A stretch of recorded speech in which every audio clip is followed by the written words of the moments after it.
เฮ้ยอำนวยการเดียวหน้าพี่ได้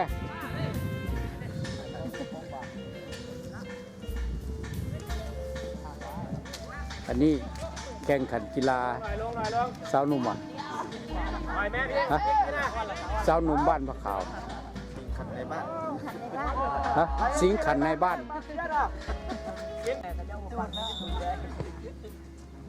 ไปเลยไปโอ้การคอยบกเยอะเลยที่ออกมาบ่ไหวแล้วนะโอ้ยลำบากไม่ขึ้นขาอ่อนกูไปร้ายซื้อเกือบ2-3 เซน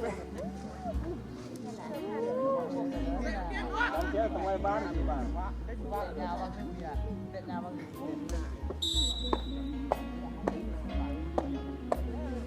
ไปฝันครับ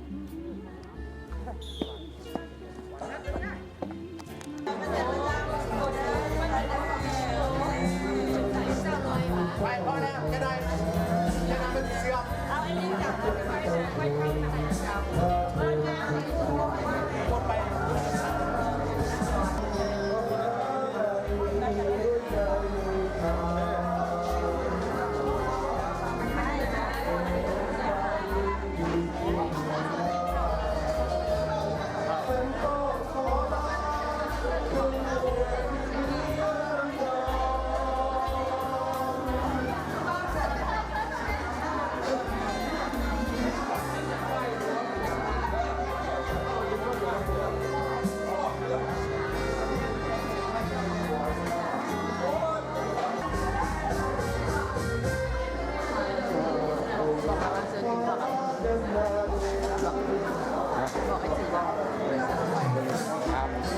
ถามดูเขาเท่ากันไหม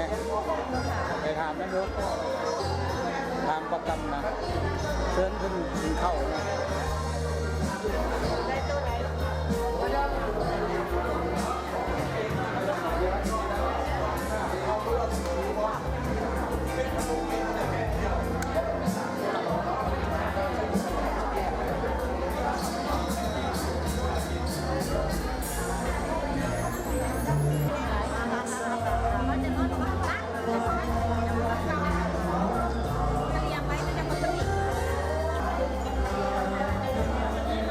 นี่เป็นงานพบปะนักศึกษาดุงโลกที่มาแต่แคนาดาฝรั่งและอเมริกาซึ่งจัดในส่วนอาหารพระขาวส่วนของสหายสีสมไซ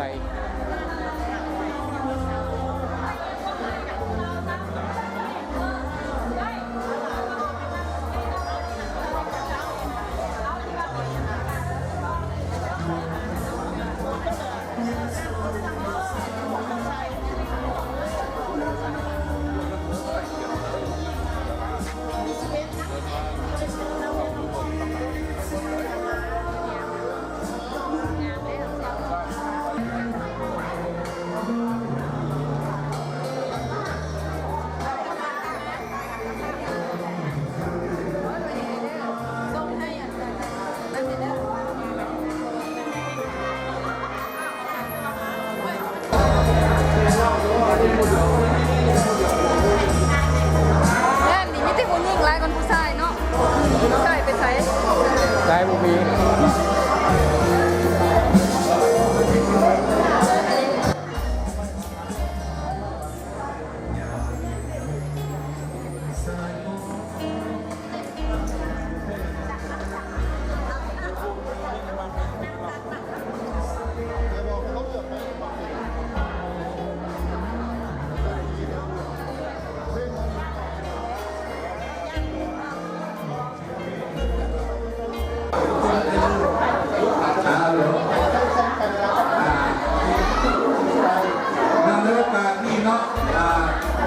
เสนอสหายสีสมไซ ลังหาใหญ่ยังเราใครทักแขกมีด้วยสุนันมีไผ่หลายคนเลยสุนันรุ่นน้องสุนันรุ่นน้องสุนันรุ่นน้องเจ้าแม่นี่ใช่ทักแขกที่การไทยมาน้ำเมืองรู้จักกันนะเอ้ยใจบ่สนใจน้ำมันข้าวนะ อันนี้นี่กับดุงโลกอ่ะ แล้วลงก็เป็นเพื่อนนะเราได้งานเราซื้อ อย่างซื้ออย่าง เจ้าจับเหรอ ซื้ออย่างฮะ แก้วตาลูกน้อง ผู้ทิน สีแก้วตาลูกน้อง ผู้ทินดงโดกโดก ไม่สนุกโดน นี่เป็นคำบอเด้อนี่เด้อมาจากฝรั่งมาจากฝรั่ง มาจากเสี่ยวจังหวัด มาจากฝรั่ง เด้หมูหักหมูแพงน่ะ นี่นะ ในบ้านเดียวกัน คำตุนนี่คำตูนทางลักซีชื่อไว้กันนะชื่อกันไว้เด้อจะลืมหน้าได้บัดนี้เด้จะลืมหน้าเด้จะลืมหน้าเด้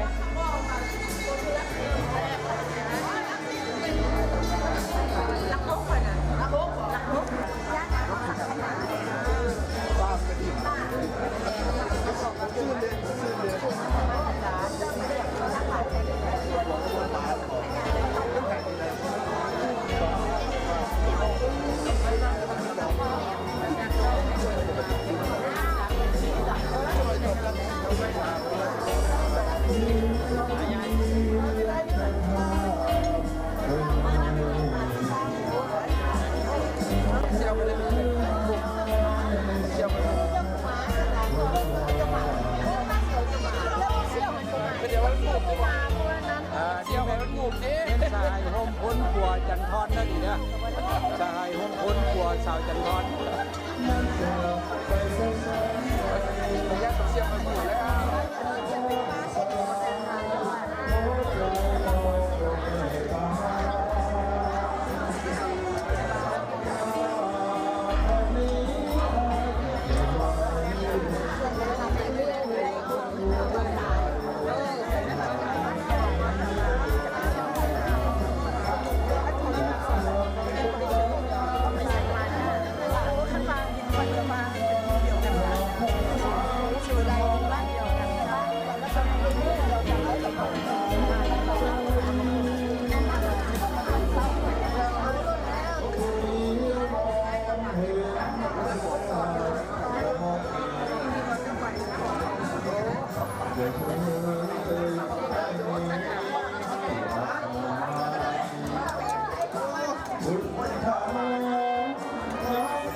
อันนี้เป็นงูที่หักแพงกับตำราเด้อ ฟังอยู่ว่ามันแพงไปหอดกลางก่อนเขียนหาของร้านก็จะกินข้าวห้าหมวกแกงของร้านเขาออกให้เสร็จแล้วเขาบอกให้ร้านยกขึ้นเขากลับ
เอาหนาที่มาให้ไหน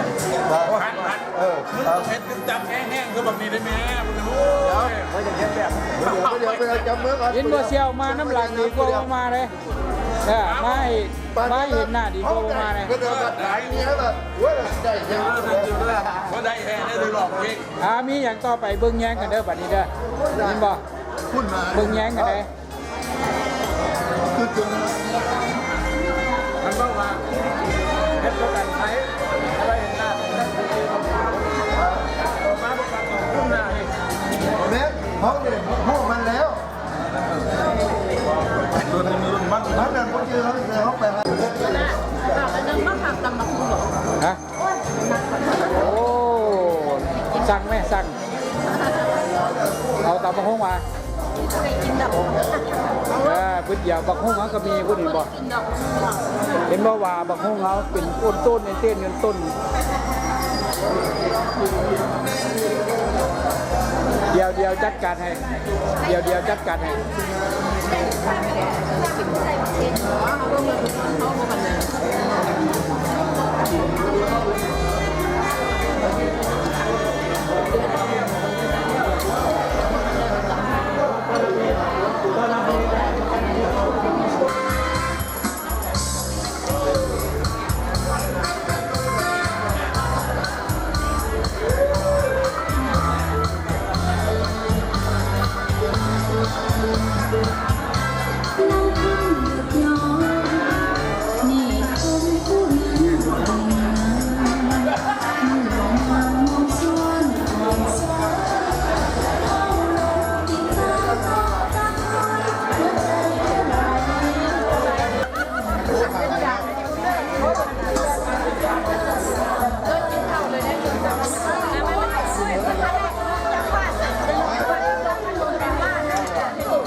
ได้ครัวจะซื้อชิวๆละ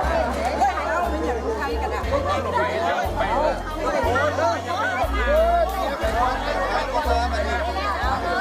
มาใหม่เลยมาใหม่เด้อ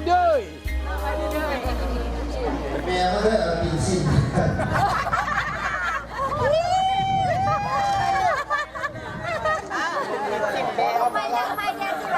ไปกันลูกบอลเอาแหละตัวการก็ไปเพื่อสังเกตว่าเรื่องตัวและก็สลายที่โทรศัพท์เนี่ย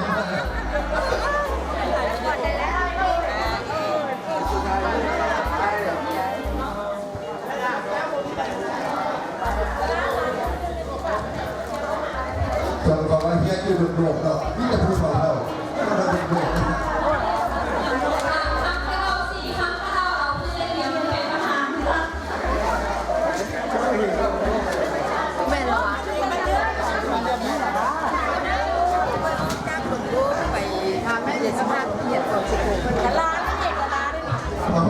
เขาวัดเขาที่เราอยู่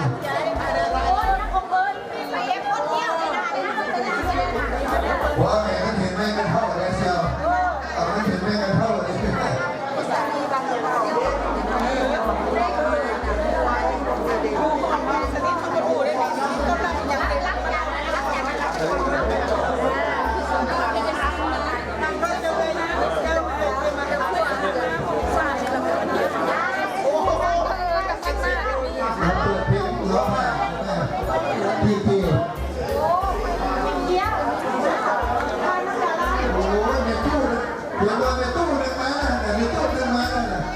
เดี๋ยวตู้นั้นมาเลย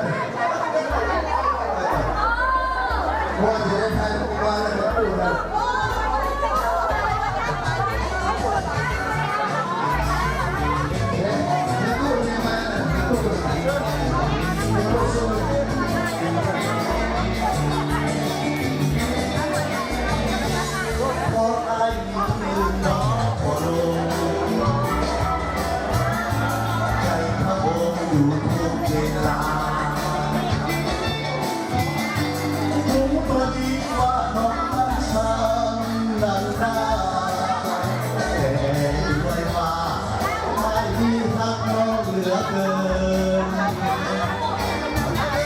เพราะว่าน้องรักล้างเท่าใด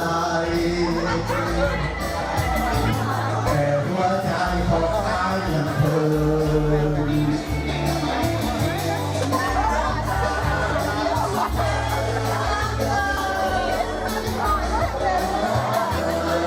ไอ้ทางน้องขึ้นไปก็มีอายเคยรักกับน้องมาครั้งหนึ่งดวงตาอายก็บอกซึ้งน้องนั้นเปลี่ยนไปปล่อยให้อายต้องช้ำรักเราหนัก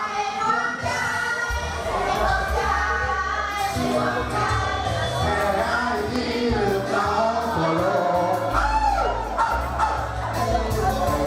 คงทุกคนอย่างนี้ไม่ไป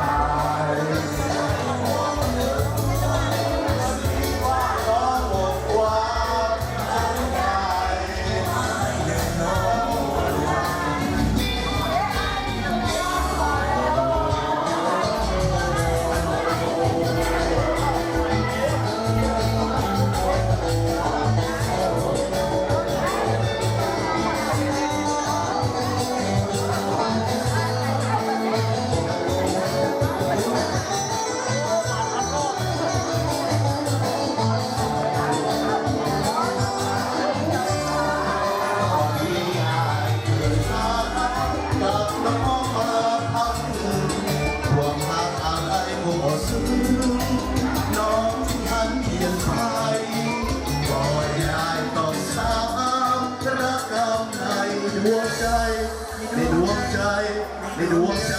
แต่อายนี้ลืมน้องคนลงคงพูดตรงอย่างนี้เรื่อยไปหูตัวดีว่าน้องหมดความสนใจต้องทนลายเพราะอายลืมน้องคนลงลาลาลาลาลาลา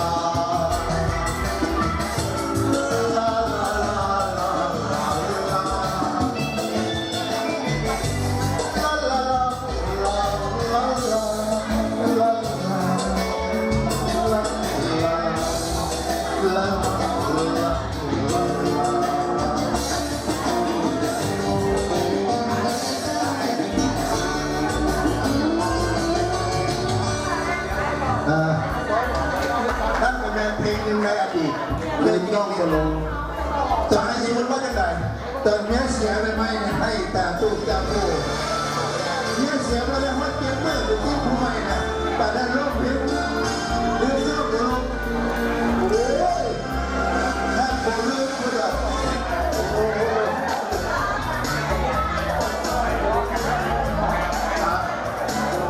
เสิร์ฟสลบได้เลย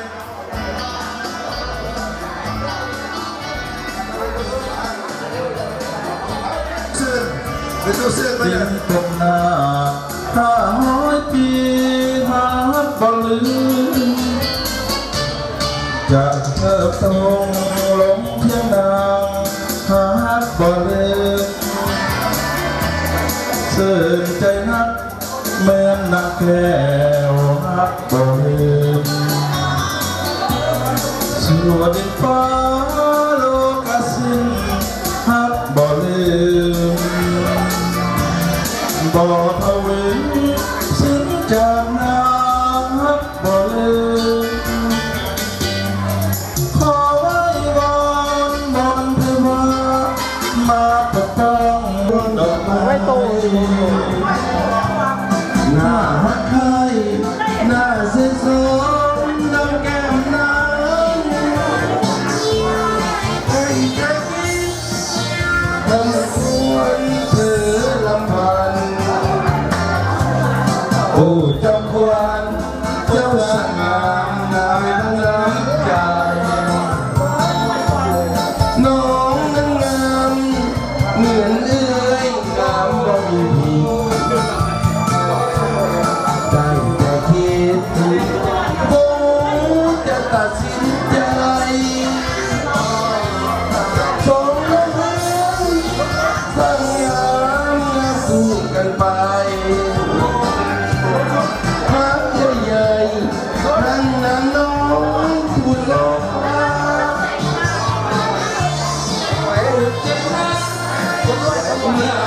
อยากดังนา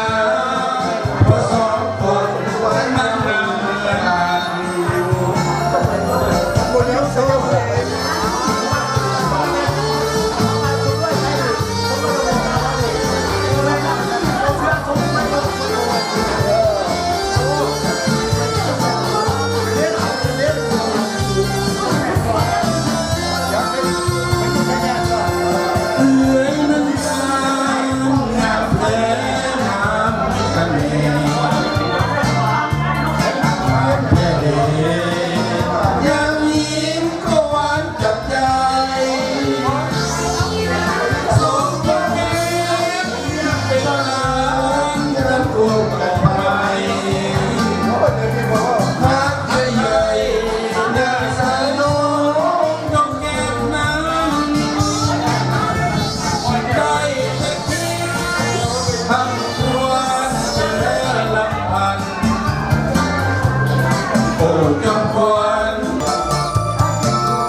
กันไป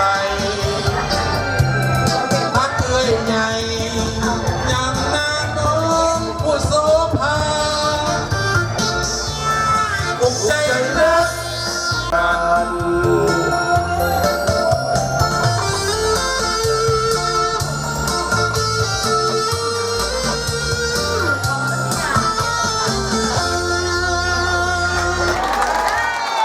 สำเร็จต่อไปหักสาวเงินไก่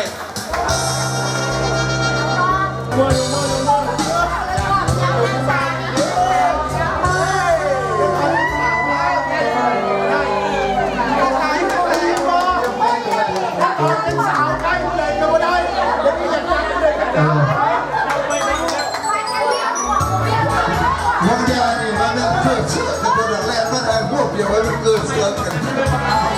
มันไปสัตว์ไปแฟนชุดความได้เรื่องที่เอาไม่ไหนเด้อจะมาได้เท่าผมยังไม่ได้คืนบอดี้กับไม่ดูดอีกเลยโอเคโอเคนั่งก็นั่งเราลอง